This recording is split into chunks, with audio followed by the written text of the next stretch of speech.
going through like this change and like that pricing and stuff. There's people out there that will pay that and probably still pay even more. I've had 5 clients since we had our chat on like the new price point, and honestly, like all 5 of them are like great clients. For me, I'm like, oh my God, this is so much money. But they're like, okay, no, there's still people that will pay more than that. You helped me with was just almost just getting rid of that mindset block or that imposter syndrome, or yeah, I guess it's just that mindset block of like, no, this is like, is your passion. And like, even you, like, I can see that in you and in your content, like go for that. Like that, it almost like excited me even more. Getting on a few sales calls and stuff after it, I'm like, oh my God, okay, this is like new price point and everything, like, you know, but I think just like having like the confidence behind it and be like, no, like this is worth this amount of money. The first 2 calls, like I had straight away were set, like sold, and know what I need to do. And I feel like this is what's going to allow me to actually grow.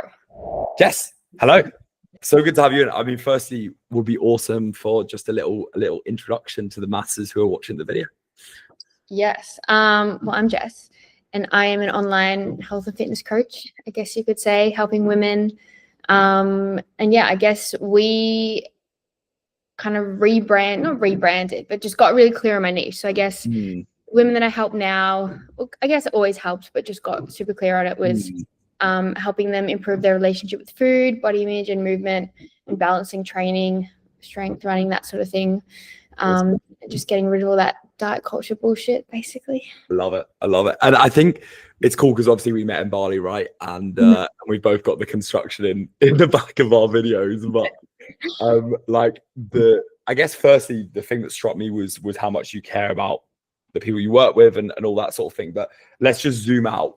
Where was your business when we jumped in and started doing a few things together? What was the state, and why were you like, okay, it's actually worth having a conversation with Sol and working with him? Yeah. I feel like I've been working really hard to just like grow, like get as many clients as I can. But it kind of got to a point where it was going well. But, you know, people always say like, oh, like, what's your capacity? Like, you know, how much can you have? And I was like, oh, I can have more. But I think it got to a point where I was like, maybe this is my capacity. Like, this is a lot. And like, it's starting to burn me out a little bit because I do care and value that sort of one-on-one connection a lot. So it obviously takes a lot of time and energy into that. And that's something I want to maintain. Like, I wouldn't want to lessen that. So I was like, okay, so how do I guess, scale and make more money, but still keep it sustainable for me and for like what I offer? Like, I wouldn't want to just keep growing and then not have that one-on-one connection with them, or, you know, like they're paying me for a reason and they're like into something, and I want to be able to like give them the best. So yeah, it was basically like, okay, so how can I scale this?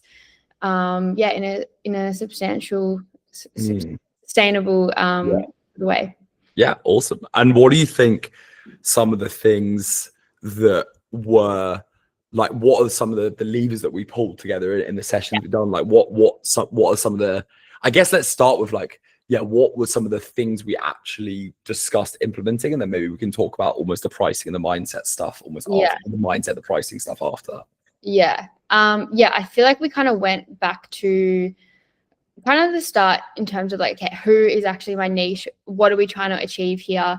I think one thing you said that really kind of stuck with me when I was like, oh, like this niche and this niche and this niche, like I feel like there was like too many almost. I just like want to help everyone. I think one thing you said was like, think about like your kind of like your favorite clients, and kind of who they are and what sort of transformation they had. And I think that was a nice exercise to think about. And it's not like I have favorite clients, but it's more like there's a few sort of transformations that I can think of that I'm like, okay, that was like amazing. And not even ones that they kind of expected to have necessarily. And it's not like a necessarily like before and after picture, but like those sort of like gifts and stuff. And so I'm like, that honestly, that sort of niche and that sort of target, I think always has been my passion, because it's me and like what I went through with my relationship with food and all that sort of thing growing up.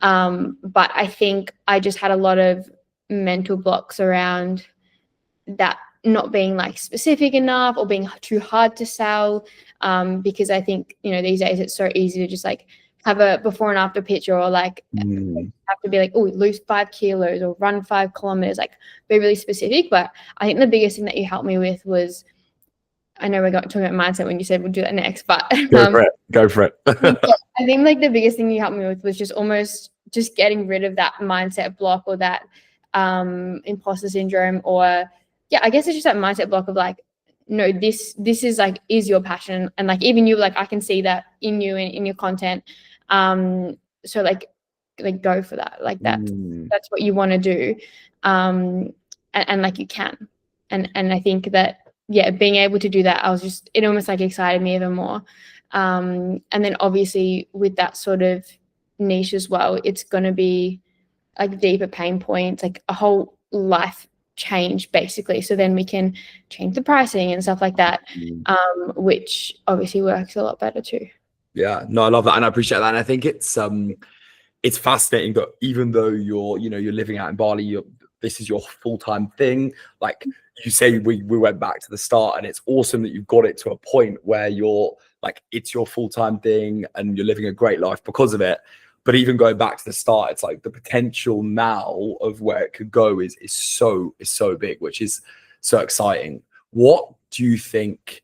Well, you talked about the kind of mindset stuff. What other things that we spoke about, I guess, like within the sessions, what do you feel like the big mindset shifts, or the things that we spoke about that reframed something for you, which you've now implemented? And obviously signing those, I guess the most important thing is the results, right? Let's even talk about that before we do the mindset, like what's actually changed since we did all this stuff. So I guess the biggest thing was probably like the price change, and then obviously like my, I guess, content and like my Instagram and that sort of thing has to change to go towards that niche a bit more. But then like getting on a few sales calls and stuff after it, I'm like, oh my God, okay, this is like new price point and everything, like, but I think just like having like the confidence behind it and be like, no, like this is worth this amount of money. And it's like not even like that much. Like if you think of the grand scheme of like what they're getting out of it, I think my price was just like quite low before that. This is like the biggest jump, I guess, that I've had. And I guess it's just a little bit scary, but like it worked obviously. And I think just having the right people and having the right leads come in, who actually want that change, like there's almost like no objection to that, because they're like, oh, of course it's worth that money because I'm getting that outcome, versus telling someone to run 5K. It's like, yeah, sure, that's great, but that's not worth as much money, or I can go Google that, whatever. So I think that it's been good to be able to make a few sales since then. I thought I'd have a lot more rejection before, but like first, I think the first 2 calls like I had straight away were sold. Crazy. I think the only thing was they were a bit hesitant for like the upfront, which I know we chatted about wanting to like upfront packages, but offering them a weekly, they're like, that's fab, and I'll get my that anyway. No, I love that. And also like at this point we just want to test that new price and get people in, and then the upfront thing is the kind of the thing. How did you feel post the chat? You mentioned jumping onto the sales calls. It's not easy to then be like, okay, I'm suddenly it was a good 30-40% price increase that we did after, I guess, reframing the ICP, as you said, and then increasing the price. How did you feel joining those calls, or after those 2 calls? Like, how did you feel? Do you feel validation? Did you feel like, oh, thank God? Like, what was the feeling? No, it felt good. It felt like, okay, it almost like, okay, maybe I was holding myself back a little bit, or I'm like, I don't know, like it just, I guess, reassured me that this is right, and this is definitely worth it, in the sense of like going through like this change and like that pricing and stuff. There's people out there that will pay that and probably still pay even more. So no, it was a good feeling. And honestly, I think another thing about like increasing pricing, I don't know if you can hear the banging. No, I actually can't. I can hear it in my video as well. I'm like, can we do this? No, but I think another thing about like even increasing the pricing is like I've had 5 clients since we had our chat on like the new price point, and honestly like all 5 of them are like great clients. Like, I think that also I think you even said this as well, like putting more money into something, like they're going to be more invested. They're already doing more work, and like then they're going to get better results. And I think just, yeah, when your price point is too low, you also get people who are a bit flaky, or I don't know, yeah, maybe don't see the value in it, or don't give it, even when you're giving them all the same things.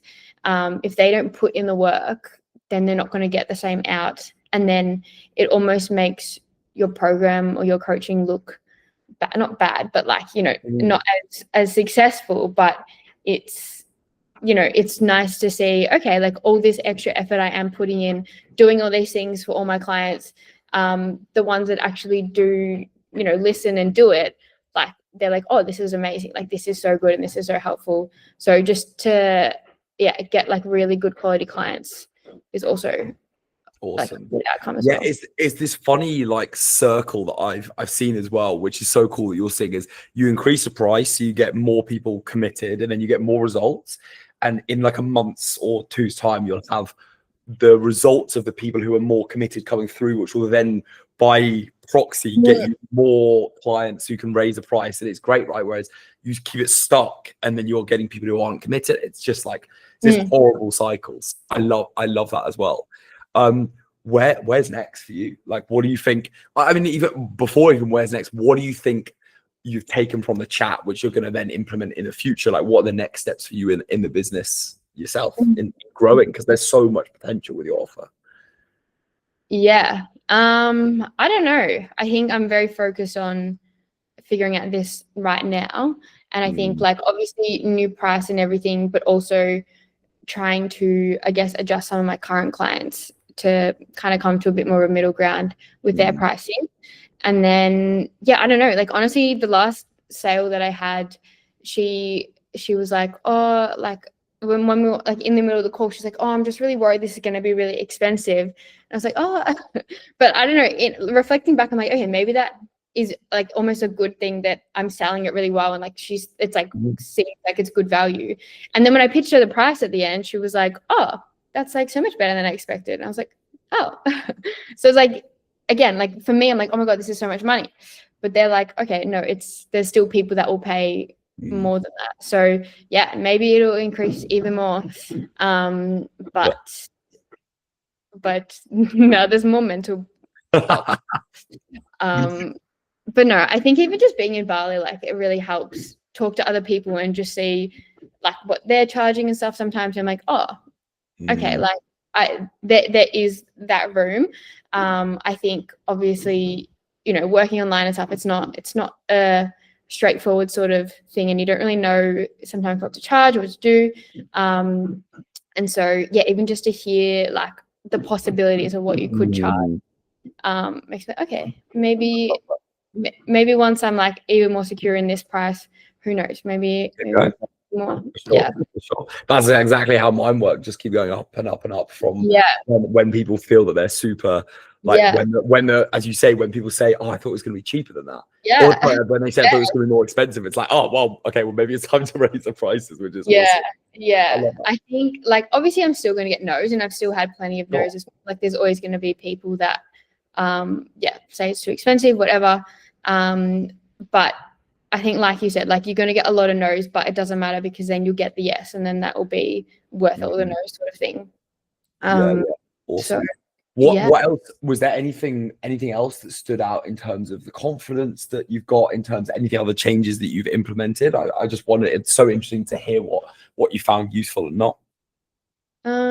What else have I implemented? Yeah, I think it was really just like going back to that, like this sort of niche is where I started my whole thing, my whole account, just even making content that like this is the reason why. And then I actually had another business coach who was like, he was still great. But I think it got to a point where he was like, no, you need something really specific. And so that's kind of when I went into like the running niche or whatever, which I'm still, they can still be included, but like you said, it doesn't mean you have to stop making that content or do that sort of stuff. But it's like, what is actually the dream outcome, the deeper pain point. And again, something you said that I think about now when I make content, you're like, does that help person A get to person B? If not, or like how can you, I guess, word it, or like, yeah, I guess what terminology can you use, or how can you put it in a way that it still helps person A to person B. It's not just like, oh, like go run 5K by doing this and this. It's like, you know, if you struggle with this and this, sure, like running can be included or whatever. But it's trying to be more specific to that niche. Yeah. I love that. I love that. Anyone watching this, would you recommend they do a few sessions with me? For sure. 100%. Yeah. Why? Very good. Yeah, honestly, just like getting clear and like being able to map it out on a whiteboard, and just like, again, when you like work for yourself and like work online, there's a lot, maybe it's just me, but no, I think there's a lot going on up here. And sometimes just having someone to just, you know, brain dump it all on and just like map it all out, and someone to like be like, okay, no, this and this and whatever, like just give you that clarity. And just like, you know, at the end of that session, I was like, oh my God, I have so much to do, in a good way. But at the same time, I'm like, okay, I know what I need to do. And I feel like this is, sure, maybe a bit of extra work now, but like this is what's going to allow me to actually grow. Awesome. Well, I appreciate that a lot. And it was so fun. Yeah, looking forward to continuing in the future and all that sort of thing. But thank you very much for your time, Jess. Thank you. Thank you.